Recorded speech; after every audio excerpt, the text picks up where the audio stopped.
میرے اعمال کی اصلاح کرم سے۔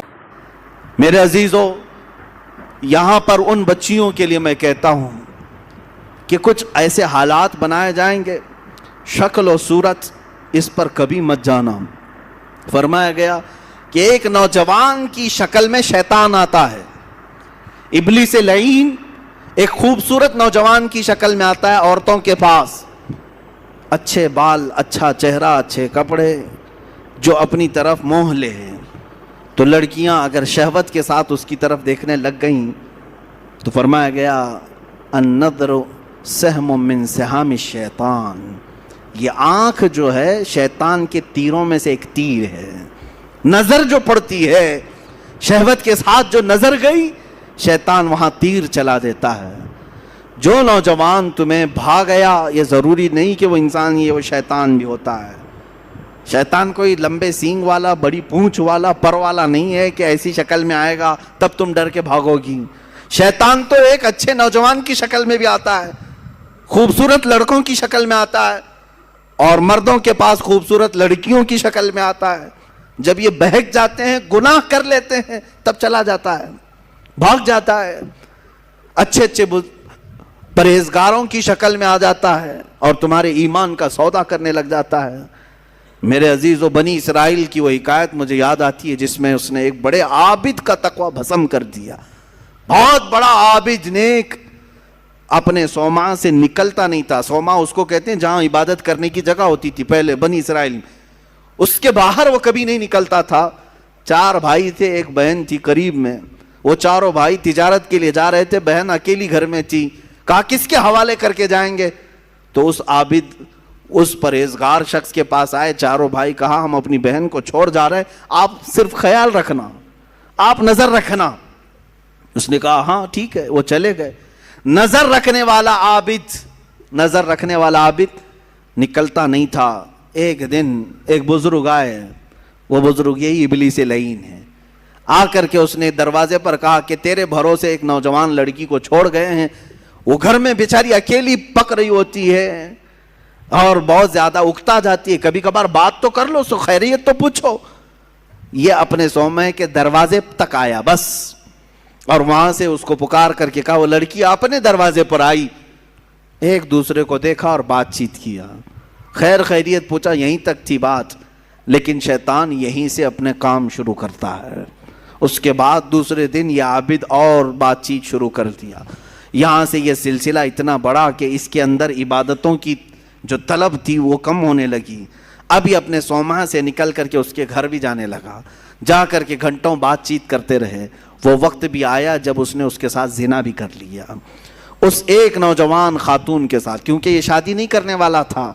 پوری قوم کے نزدیک یہ نہایت عابد ہے، پرہیزگار ہے، زنا ہو گیا، حمل بھی ٹھہر گیا۔ اب کیا کرے؟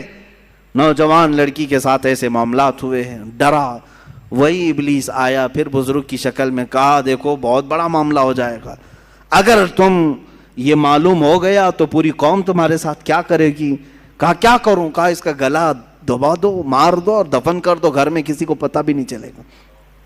اس نے قتل کر دیا اس لڑکی کو اور دبا دیا اندر، زمین صاف کر دیا۔ جب چاروں بھائی تجارت سے واپس آئے، پوچھا کہاں ہے ہماری بہن؟ کہا وہ بیمار ہو گئی تھی، میں نے اس کو بہت علاج کیا، انتقال کر گئی، قبرستان میں دفن کیا، ایک جھوٹی قبر دکھا دیا۔ وہ روئے دھوئے، ہو گئی بات ختم۔ لیکن کیا یہیں پر سلسلہ ختم ہو جاتا ہے؟ چند دنوں کے بعد ان بھائیوں کے پاس یہ ابلیس آیا، کہا یہ عابد جھوٹ بولتا ہے، یہ جو عبادت کرنے والا مکار ہے یہ جھوٹ بولتا ہے، تمہاری بہن سے اس نے منہ کالا کیا، حمل ٹھہرا، تو اس کے بعد اس نے مار کر کے یہیں گھر میں دفن کیا۔ انہوں نے کھود کر کے دیکھا تو لاش کا پرانا بقیہ مل گیا۔ اب وہ واویلا مچا کہ باہر آنے کے بعد اس کو صومعہ سے باہر کھینچا گیا، اس کے کپڑے پھاڑے گئے، اس کے بال نوچے گئے، منہ کالا کیا گیا، پورا گاؤں ٹوٹ پڑا، اس کا صومعہ توڑ ڈالے، اور اس کے بعد پھر اس کو پھانسی پر چڑھایا گیا۔ پھانسی پر جب چڑھایا گیا تب پھر ابلیس آیا، کہا کہ بہت بری حالت ہو گئی تمہاری، مجھے افسوس ہے، لیکن میں تجھے بچا سکتا ہوں، میں تجھے یہاں سے نکال سکتا ہوں، میرے پاس طاقت ہے۔ کہا کیا کرنا ہوگا بتا دے۔ اس ابلیس نے کہا بس تو یہ کہہ دے کہ تیرے لیے سجدہ جائز ہے، یعنی اپنے لیے کہا کہ تم مجھے یہ سمجھ لے کہ میں آزاد کروں گا تو تو مجھے سجدہ کرے گا. کہا ہاں بالکل کروں گا، سجدہ کروں گا. کفر کر دیا. اسی وقت اس کو پھانسی پر چڑھا دیا گیا. شیطان بھاگ گیا. جس کی ابتدا عبادتوں سے شروع ہوئی تھی، انہی نظروں کا دھوکہ تھا کہ کفر پر موت ہو گئی. یہ حکایت بھی موجود ہے. میں ان بچیوں سے بھی کہتا ہوں کہ تم اچھے گھروں کی ہوں گی، اچھے خاندانوں کی ہوگی. بہت ساری لڑکیاں یہ دلیل دینے لگ جاتی ہیں کہ ہم ان کو صحیح راستے پر لے کے آ جائیں گی، وہ مسلمان بن جائیں گے، فلاح ہو جائیں گے. تبلیغ کا اتنا ہی شوق ہے تو مجھ سے رابطہ کریں، بہت سارے میدان ہیں، میں بھیجوں گا تبلیغ کے لیے. صرف اور صرف کسی ایک لڑکے پر یہ اس طرح کے حالات بسا اوقات ہم نے دیکھا ہے کہ تمہارا دین خطرے میں آ گیا اور کفر پر موت ہو گئی. کفر پر موت ہو گئی. ابھی چند مہینے پہلے، 6-7 مہینے پہلے کا ایک واقعہ گردش کر رہا ہے، اخبارات کی سرخی بھی بنا اور بہت سارے سوشل میڈیا پر یہ گردش بھی کرتی رہی بات. مدھیہ پردیش کے کسی علاقے کی ایک نوجوان لڑکی اپنے گھر چھوڑ کر بھاگی تھی اسی طرح سے، اور اس کے گھر گئی، سب کو چھوڑ دیا. 4 مہینے اس کے ساتھ نہیں گزارا. ایک دن اس نے صرف یہ کہا تھا کہ مجھے شام میں گھمانے کیوں نہیں لے جاتے. اسی بات پر جھگڑا شروع ہوا، یہاں تک پہنچا کہ اس غیر مسلم نے اس عورت کو گلا گھونٹ کے مار دیا. لڑکی مسلمان تھی، گھر واپس آ نہیں سکتی تھی، مر گئی. اور رو دھو کر کے گھر والوں نے کہا کہ بیمار ہو گئی تھی، ہم نے وہی واقعہ ہوا. لیکن پولیس کو بعد میں شک ہوا، تفتیش شروع کی، 3rd ڈگری لگایا تو سب بول دیا. کہا کہ ایسا ایسا ہوا تھا اور میں نے مار دیا ہے، میں نے مار دیا ہے. عزیزان گرامی، پوسٹ مارٹم آنے کے بعد پتہ چلا 2 مہینے کے بعد کہ اس لڑکی کو انہوں نے اس طرح سے مار دیا تھا. میں ان بچیوں سے کہتا ہوں جو اپنے گھروں کی عزت کو لے کر کے نکل جاتی ہیں. آج میں اسی بات کی طرف آنا چاہتا تھا.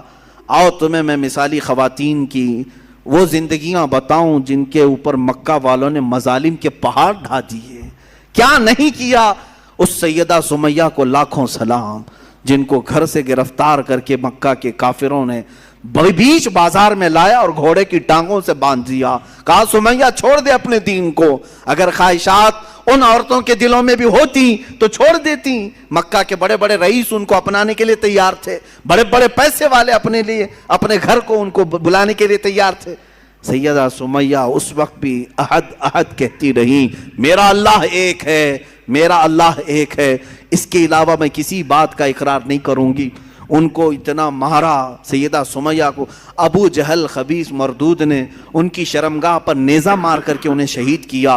تمہیں معلوم ہے پوری اسلام کی تاریخ اٹھا کر کے دیکھنا، اسلام میں سب سے پہلے شہید ہونے والی اگر کوئی ہیں تو سیدہ سمیہ ہے.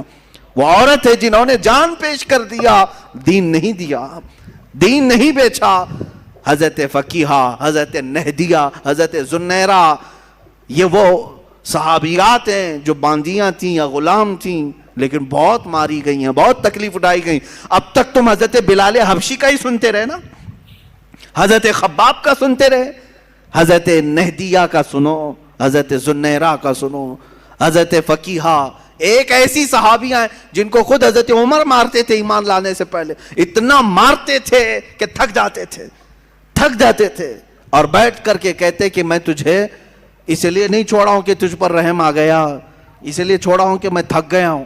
حضرت فقیہہ اس وقت بھی کہتی، عمر اگر تو ایمان نہیں لائے گا تو پھر تجھے ہر مار کے بدلے اللہ کی بارگاہ میں جواب دینا پڑے گا، اور اگر تو ایمان لے آتا ہے تو یہ مجھ پر جتنے مار مارا ہے سب معاف ہو جائیں گے. اس وقت کہتی تھی حضرت فقیہہ، کون عورت ہے جو مار کھانے کے بعد یہ کہے کہ تو ایمان لے آ جا؟ کون ہے؟ یہ ایک باندی تھی حضرت فقیہہ. حضرت زنیرہ ایک صحابیہ ایسی ہیں مکہ کی، انہوں نے حضور پاک صلی اللہ تعالیٰ علیہ وسلم پر ایمان لانے کے بعد مکہ والوں نے اتنے تانے دیے ان کو، اتنے تانے دیے. ایک وقت ایسا بھی آیا کہ بیمار ہو کر کے ان کی آنکھیں چلی گئیں. اب تانے دینے والوں کو اور بڑا موقع ملا. پورے مکہ والے یہ کہنے لگے، زنیرہ دیکھو، لات و حبل اور عزا جو ہمارے خدا ہیں، انہوں نے تجھے وہ کیا کہتے ہیں, شناپ دے دیا, یہ لوگ کہتے ہیں شراب دے دیا, جس طرح سے بھی کہتے ہیں کہ بددعا لگ گئی ہمارے خداؤں کی تجھے, تیری آنکھیں چلی گئی. حضرت زنیرہ ٹس سے مس نہیں ہوئی, مسکراتی تھیں اور کہتی تھیں میری آنکھیں جس نے دیا تھا اس نے لیا, تمہارے خداؤں کو تو اپنے آس پاس کی بھی خبر نہیں ہوتی, ان کی خود کی آنکھیں نہیں دکھتی, وہ میری آنکھیں کیا لیں گے. دوسرے عورتیں بہت جلدی ان باتوں کی طرف آ جاتی ہیں, ارے کہیں ایسا تو نہیں ہے کہ حقیقت میں جو کہہ رہے ہیں کہ فلاں کی بددعا لگ گئی, اب شگن ہو گیا, فلاں ہو گیا. ان کی آنکھیں چلی گئی تھی تب بھی وہ ایمان پر قائم تھی. یہاں بچے رونے لگ جائیں, 3-4 دن ستانے لگ جائیں تو آ جاتے ہیں. کہا کہ حضرت ہم نے سنا ہے کہ اس کا نام کوئی سخت ہو گیا ہے, اس کی وجہ سے یہ ایسا ستا رہا ہے, پریشان کر رہا ہے. پوچھا نام کیا ہے؟ کہا حسین ہے. کوئی سخت نام ہے؟ وہ عورتیں بھی آئی جنہوں نے اپنی بچیوں کا نام زینب رکھا. کہا حضرت نام کا تو کچھ اثر نہیں ہو رہا ہے. معاذ اللہ رب العالمین, اسلامی نام رکھے ہو, انت وشواس کہاں سے تمہارے اندر آیا ہے؟ ہاں برے نام اگر رکھے ہو تو پھر بدلو, لیکن اسلامی نام اگر ہیں تو بیماریاں تو آتی جاتی رہتی ہیں. ناموں سے بیماری اگر آنی ہوتی, ناموں سے ہی جانی ہوتی تو شاید ساری دنیا والے ایک ہی نام رکھتے, آج ایک ہی نام رکھتے کہ ہاں جو صاف ستھرا ہو, جس نام سے کبھی بیماری نہیں آتی, سارے لوگ وہی نام رکھتے. ایسا نہیں ہے. یہ اس طرح کی اندھی عقیدتیں جو داخل کی گئی. حضرت زنیرہ اس صحابیہ سے ہمیں ملتا, آنکھیں چلی گئی تب بھی وہ ایمان پر اس طرح قائم تھی اور کہتی مجھے ایمان لانے کی وجہ سے آنکھیں نہیں گئی ہیں, تمہارے خداؤں کو آس پاس کا ہوش نہیں ہوتا, وہ میری آنکھیں کیا لیں گے. حضرت ام شریک ایک صحابیہ ایسی ہیں, مکہ والوں نے, ان کے خاندان والوں نے, ان کے ددیال ننیحال دونوں خاندانوں نے مل کر کے کیا کیا جانتے ہیں؟ حضرت ام شریک کو کڑی دھوپ میں کھڑا کیا, ایسی دھوپ میں کہ جو ریتیلی زمین ہے کھلے میدان میں ان کو کھڑا کرتے, اور اگر وہ آگے بڑھتی تو کوڑے سے مارتے, اسی میدان میں کھڑا کرتے. کتنی دیر؟ گھنٹہ 2 گھنٹہ نہیں, 3 دن تک کھڑا رکھا. بھوک اور پیاس کی شدت کی وجہ سے ان کی آنکھیں باہر آنے لگ گئی تھی. حضرت ام شریک یہ بھی صحابیاں ہیں, اس کڑی دھوپ میں, آج مکہ کی دھوپ جانتے ہیں آپ 50 ڈگری کے اوپر جاتی ہیں, 50 ڈگری کے اوپر, شاید آپ 35-40 ڈگری میں ہی پریشان ہو جاتے ہیں. 50 ڈگری سے اوپر کی دھوپ برداشت کرتی ہوئی گرم ریت پہ کھڑی رہی 3 دن تک. 3 دن کے بعد وہ کہنے لگے کہ تو اپنے خدا کو چھوڑ دے, چھوڑ دے. حالت ایسی ہو گئی تھی کہ کانوں میں آواز تک نہیں آ رہی تھی. میں نے روایت پڑھا, آنکھیں بھیگ گئی. حضرت ام شریک پوچھنے لگی کیا کہہ رہے ہیں؟ تو انہوں نے اشارہ کر کے کہا ایک کو جو تو مانتی ختم کر دے. کان سنائی نہیں دے رہے, آنکھیں باہر آ چکی ہیں, جسم تپ رہا ہے, پیروں میں چھالے پڑ گئے. تب وہ پکار کر کے کہتی اللہ احد, اللہ احد, اللہ ایک ہی ہے, ایک ہی ہے. کوڑے مار مار کر کے ان کو زخمی کر دیا تھا حضرت ام شریک رضی اللہ تعالیٰ عنہ کو. اور جانتے یہی وہ صحابیہ ہیں. حضرت ام سلیم, کتنی صحابیات کی میں بات تمہارے سامنے رکھوں. حضرت ام سلیم ایک وہ صحابیہ ہیں حضور پاک صلی اللہ علیہ وسلم جن کے گھر آرام کرنے کے لیے جاتے تھے, جو حضور پاک صلی اللہ علیہ وسلم دھوپ کے یا گرمی سے پسینے ہوتے تو وہ قطرے جمع کر کے رکھتی تھی. یہ حضرت انس کی ماں ہیں جنہوں نے حضور کے پسینے کو جمع کر رکھا خوشبو کے لیے, اور روایات یہ بتاتی ہیں ان کی 7 پشتوں تک وہ خوشبو آتی تھی. وہ ام سلیم جب ان سے نکاح کے لیے ابو طلحہ نے پیغام بھیجا, وہ ایمان لائے ہوئے نہیں تھے, ایمان لائے ہوئے نہیں تھی. آج کے حالات کے مطابق میں عرض کر رہا ہوں, ام سلیم کیا کہتی ہیں, ابو طلحہ کو بہت پسند کرتی تھیں, خوبصورت تھے ابو طلحہ, بہت ہی کڑیل جوان بھی, اور ام سلیم ان کو پسند کرتی تھی. نکاح ہو جائے, سامنے سے ابو طلحہ آئے, ام سلیم نکاح کر لیتے ہم. ام سلیم نے کہا میری پسند اپنی جگہ پر, تم خوبصورت ہو اپنی جگہ پر, تم کڑیل جوان ہو اپنی جگہ پر, مگر میرا ایمان میرے ساتھ ہے. کیا ایسا ہو سکتا ہے کہ میں اللہ کو ایک مانتی ہوں, محمد صلی اللہ علیہ وسلم کو اللہ کا رسول مانتی ہوں, میرا تمہارے سے نکاح کیسے ہو سکتا ہے؟ اگر تم ایمان نہیں لائے تو ہماری زندگی میں کبھی ملاپ نہیں ہو سکتا. حضرت ام سلیم کی دعوت پر حضرت ابو طلحہ ایمان لائے, اور ایمان لائے تو صرف نکاح کے لیے نہیں لائے، حضور کے جانثار بن گئے اور عشرہ مبشرہ صحابہ میں داخل ہوئے ہیں۔ خواتین کا یہ بھی کردار ہے عزیزان گرامی، وہ ایسے نہیں کہ پسند آ گیا جوان تو گھر سے بھاگ کر نکل پڑی، چاہے کہیں پر بھی جا کر کے شادی رچانا پڑے۔ معاذ اللہ، ان بچیوں کی زندگی پر مجھے بڑا افسوس ہوتا ہے جن ماں باپ کی عزت کو مٹی میں ملا کر کے فخر کرتی ہیں۔ یہ سب کہاں سے ہو رہا ہے جانتے ہیں؟ یہ سب اسی ٹیلی ویژن سے، انٹرنیٹ سے اور سیریلوں سے۔ آج پوری دنیا ملا کر کے ایسی چیزیں دکھانا چاہ رہی ہے۔